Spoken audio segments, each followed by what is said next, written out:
Welcome back to FTB Stoneblock 4. I'm Bumstar, and after getting absolutely demolished by the tier 4 boss last episode, today we're shifting focus to survivability. And to do that, we're going to build a mob farm so we can generate a ton more experience and push our gear even further with Apotheosis upgrades. And if that still isn't enough to stop us from getting one-shot by the ancient city portal boss, then we're going to start looking at crafting even better gear. So let's get right into it.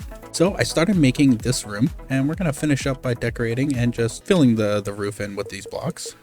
And from the Echo Infernal, we were able to get our hands on optimal Apotheosis spawners. And these have all of the upgrades completely maxed out, so that way we don't have to worry about doing it ourselves. So we're going to use these and put our spawn eggs in and yeah, go from there. So I have this room set up and we're going to need some glass, and we'll go ahead and just use the mob utility tinted glass, even though we're not going to need it because we have the optimal spawners. We're still going to use it just because, well, it's a nice tinted glass and it looks good. So that doesn't look too bad.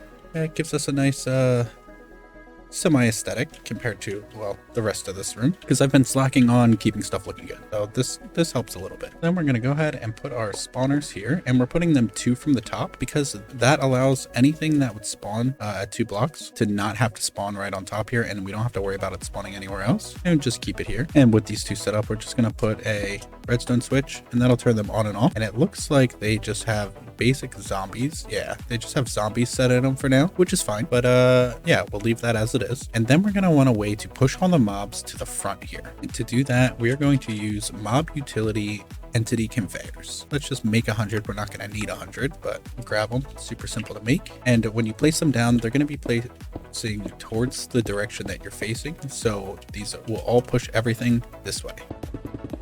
So everything's going to be pushed to this block. So now if we come in here and we step right here, it's going to push us all the way over here. And same thing here, push us there, and then push us to the middle, and it's always going to push us to this block right here. So then what we're going to try and do is we're going to try and use a advanced clicker.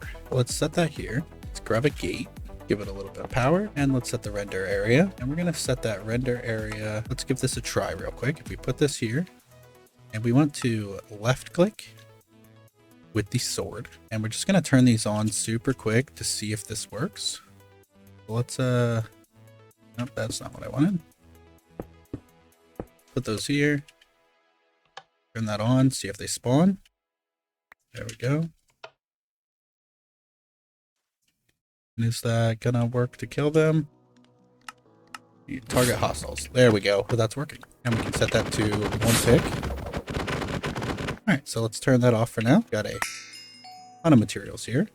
So that seems to work perfectly fine. And the reason that we're doing this is because we're going to set this up with an enchant that is going to convert all of the drops to experience. And that is going to be knowledge of the ages.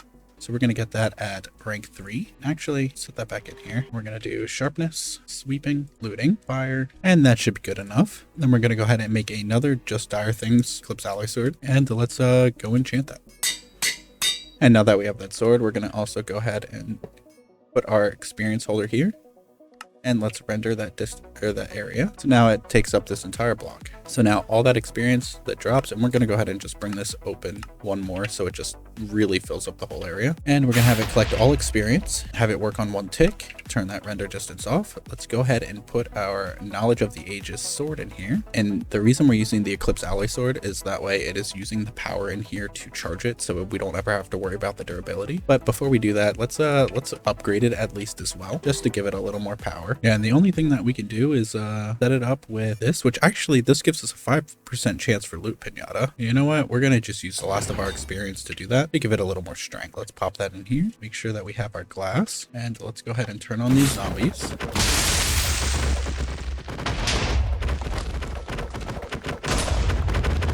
And this sword might be a little too strong. Alright, so while this is cool, let's muffle some of this. All right, so obviously we're getting ice spikes that are just like shooting out of everywhere, which is cool, but like we might want to change that. But you know, our experience issue I think is going to be completely solved, because let's take a look at our experience obelisk. Yeah, this was at 0. I think our experience is solid. Since we have this going, and really, I mean, that ice spikes is what's just absolutely killing us right now. So let's go ahead and grab some of this experience.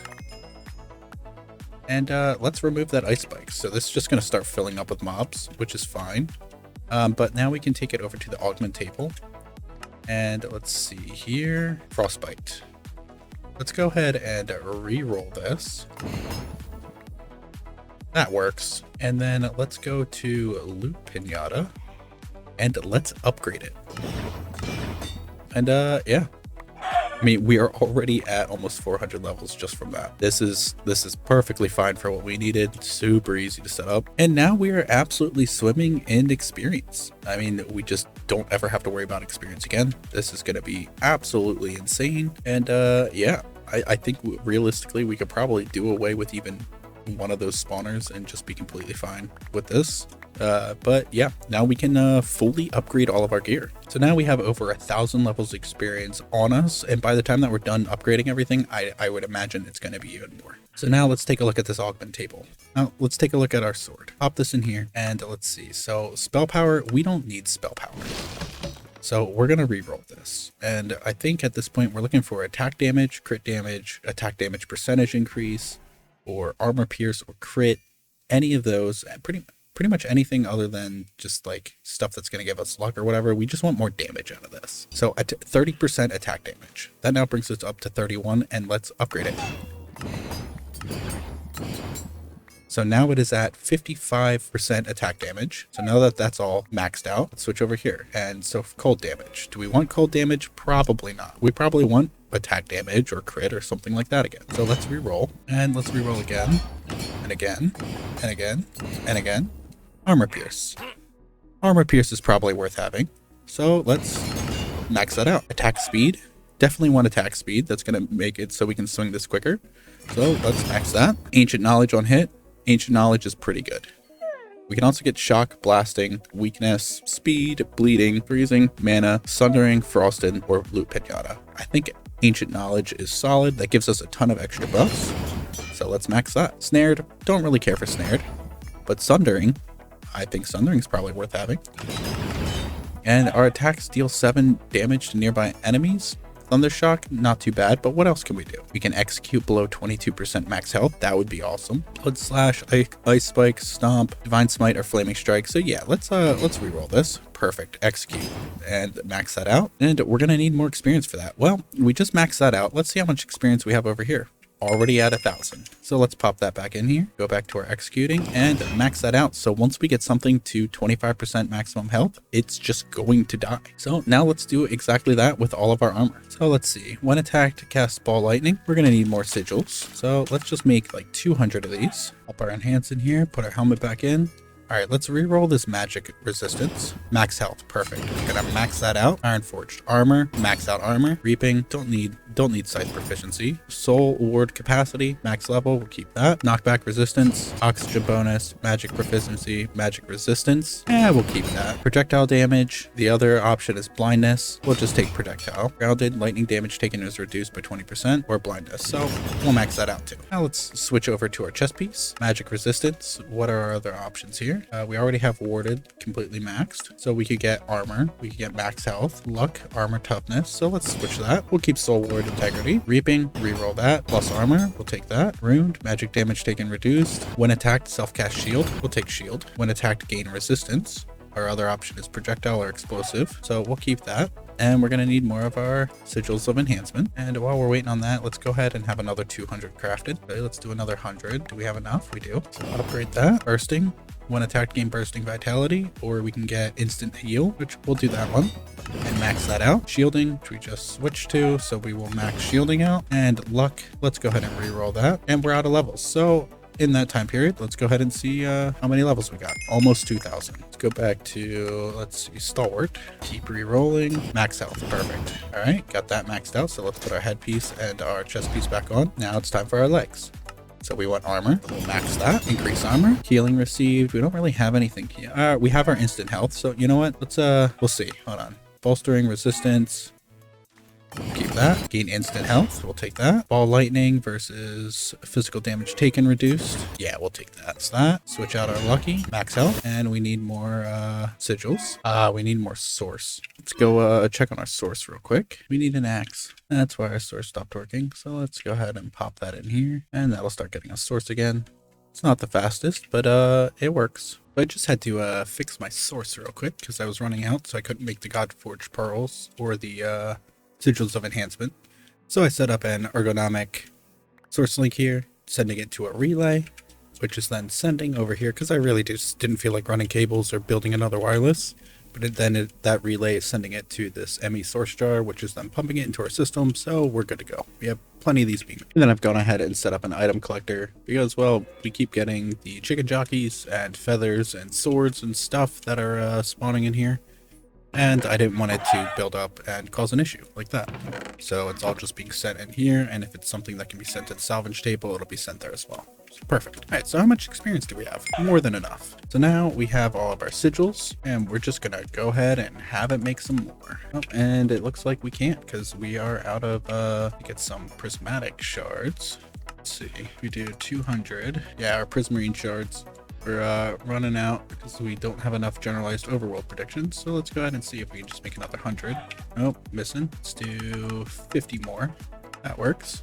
But we still have plenty in here. So let's go back to our boots, or our legs. Increase our max health. And then healing received, we'll pop that too. Everything else is maxed out. We're good on the boots. Or good on the legs, so now let's look at the boots. I do armor, get rid of reaping, max health, armor toughness. We're good with the soul ward capacity, speed, soul ward integrity, keep our fall damage even though we don't really need it, and we'll go with some speed. And then for electrocuting, let's go with magic damage taken reduced. There we go, max that out. And now let's go ahead and upgrade our bow, and then we might as well do our Eclipse Alloy Sword as well. And now that's completely upgraded. Now the question is can we do this to, let's see, go ahead and level up. We can. Well, let's see, we have Berserking on here. Let's change that to attack damage, max health, life steal, and magic damage. And now that we have everything upgraded, let's go ahead and give this another shot. The boss is there. Let's see how this goes.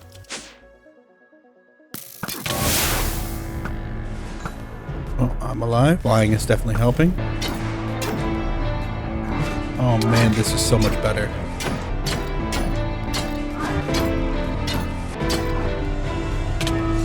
Oh, and he got me. That's fine. We should be able to kill him on the next one. Just gotta make sure to get our stuff.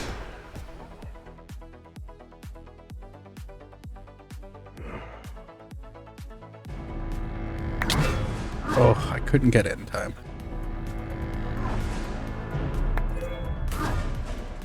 Alright, back in the air. Oh, he healed too.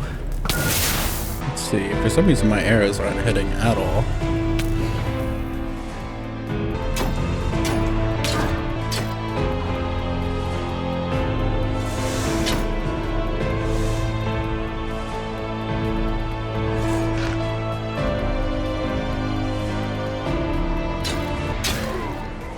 Oh, we got him. Let's go. So safe to say those upgrades were plenty.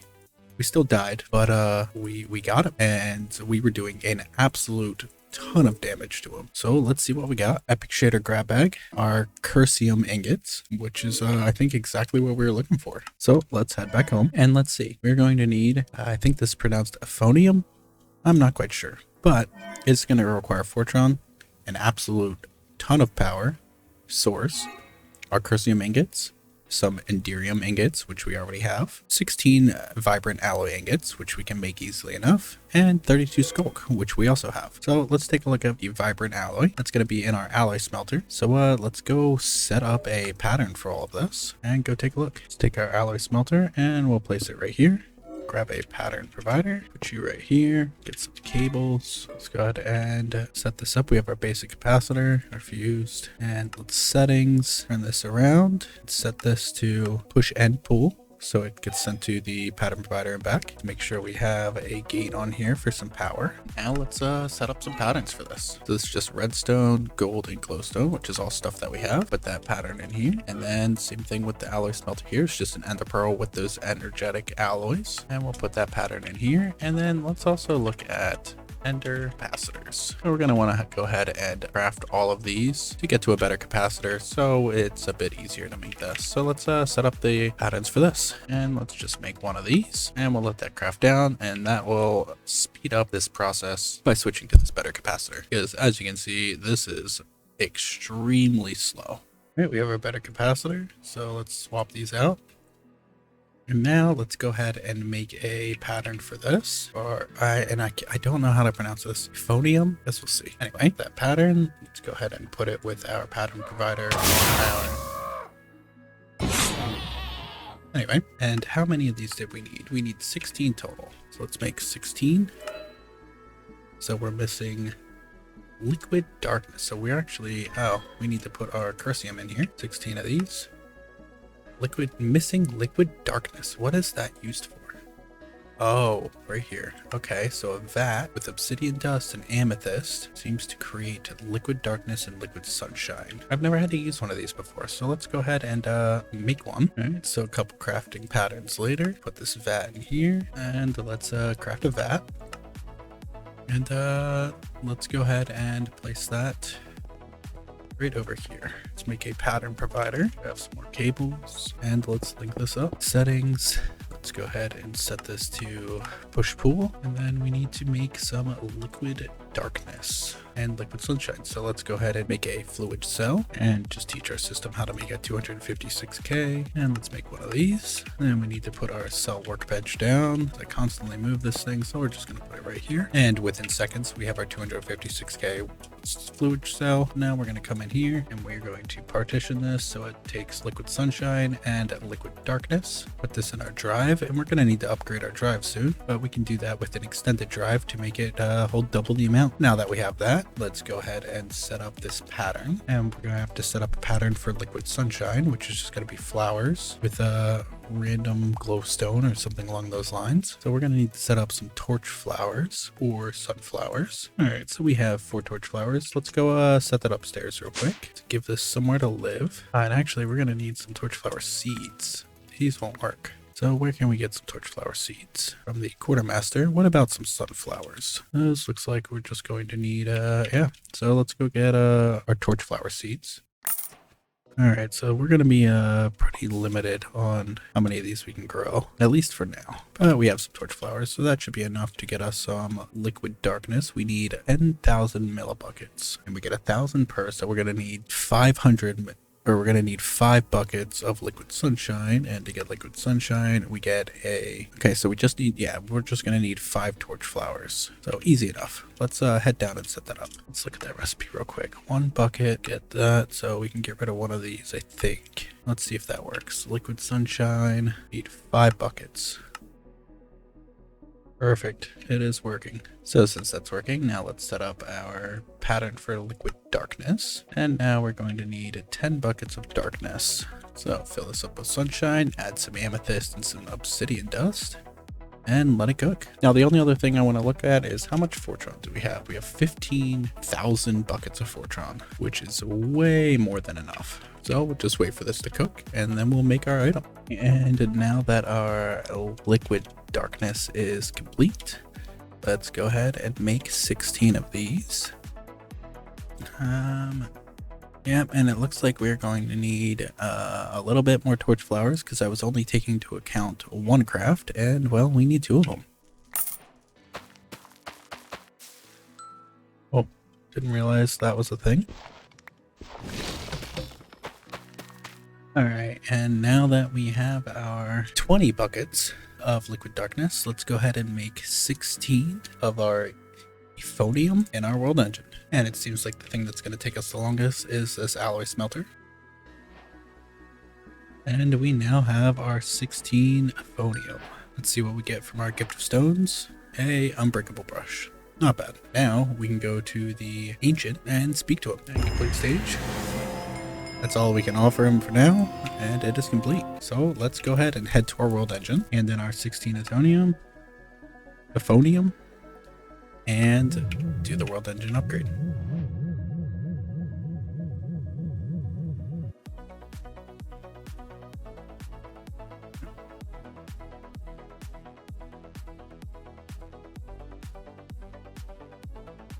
And that's going to wrap up this episode. After setting up our mob farm, we finally had the experience we needed to push our gear further with Apotheosis upgrades, and this time it made all of the difference. We went back in, took on the boss, and actually came out on top. With that done, we were able to complete the questline for the Echo of the Ancient and upgrade our world engine, which is a huge step forward in progression. Next episode, we can finally start moving forward from this boss roadblock and move on to the next few bosses, and then wrap up tier 4 to move on to our tier 5 quests. If you enjoyed this episode, make sure to leave a like, subscribe if you're new, and don't forget to join the Discord if you want to be part of the community. Thanks for watching, and I will see you in the next one. Later.